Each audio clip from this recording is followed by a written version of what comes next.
Epstein फाइलें 30 जनवरी को जारी हुईं और सिर्फ एक हफ्ते के अंदर 6 अलग अलग देशों ने अचानक कैंसर के इलाज की घोषणा कर दी। ये कोई संयोग नहीं है। 30 जनवरी 2026 को एप्स्टीन फाइलें जारी हुईं। 3 से 7 फरवरी 2026 के बीच स्पेन, चीन, क्यूबा, रूस, जापान और ऑस्ट्रेलिया ने एक ही समय पर कैंसर के इलाज में बड़ी प्रगति की घोषणा की। अमेरिका ने 22 जनवरी को डब्ल्यूएचओ से खुद को अलग किया और अचानक हर जगह इलाज सामने आने लगे। तो क्या दशकों तक हमारे पास कैंसर का कोई इलाज नहीं था? फिर एप्स्टीन फाइलों ने बिग फार्मा के संबंध उजागर किए और अचानक सबके पास इलाज आ गया। बिल गेट्स का नाम भी एप्स्टीन फाइलों में बताया गया।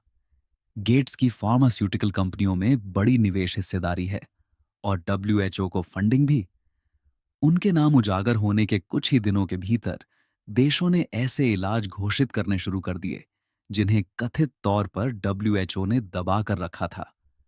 तो क्या आप कह रहे हैं कि फार्मास्यूटिकल मुनाफे को बचाने के लिए कैंसर के इलाज छिपाए गए थे? टाइमिंग को देखिए। पैंक्रियाटिक कैंसर वैक्सीन ट्रायल्स में 60 से 80% सफलता दर। कोलोरेक्टल कैंसर इम्यूनोथेरेपी में प्रगति। रूसी एमआरएनए कैंसर वैक्सीन। सब कुछ एप्स्टीन फाइलें जारी होने के 7 दिनों के भीतर घोषित हुआ। लेकिन क्या यह सिर्फ वर्ल्ड कैंसर डे 4 फरवरी के साथ संयोग नहीं हो सकता? कहा जाता है कि वह सिर्फ एक कवर स्टोरी है। सवाल यह है, देशों ने अमेरिका के डब्ल्यूएचओ छोड़ने के बाद ही घोषणा क्यों की?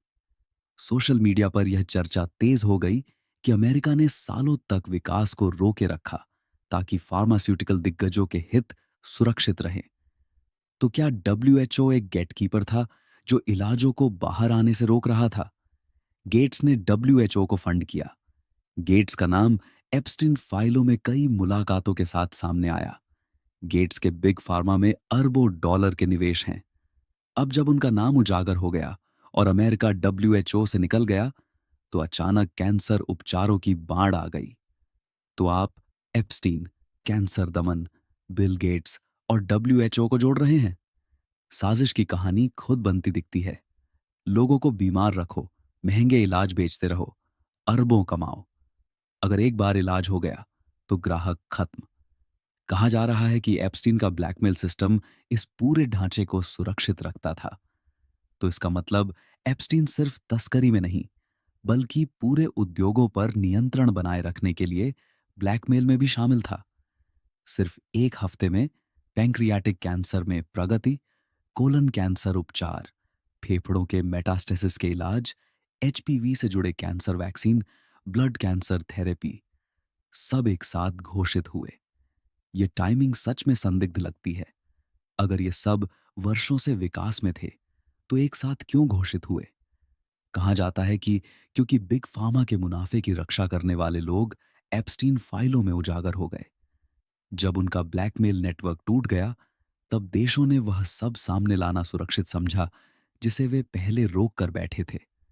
तो क्या हम सालों पहले ही कैंसर का इलाज कर सकते थे, लेकिन मुनाफे के लिए इसे दबाया गया?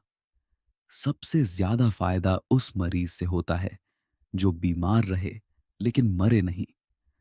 कहा जाता है कि एप्स्टीन का नेटवर्क यह सिस्टम सुरक्षित रखता था। अब तक, यह अब तक की सबसे अंधेरी बात है।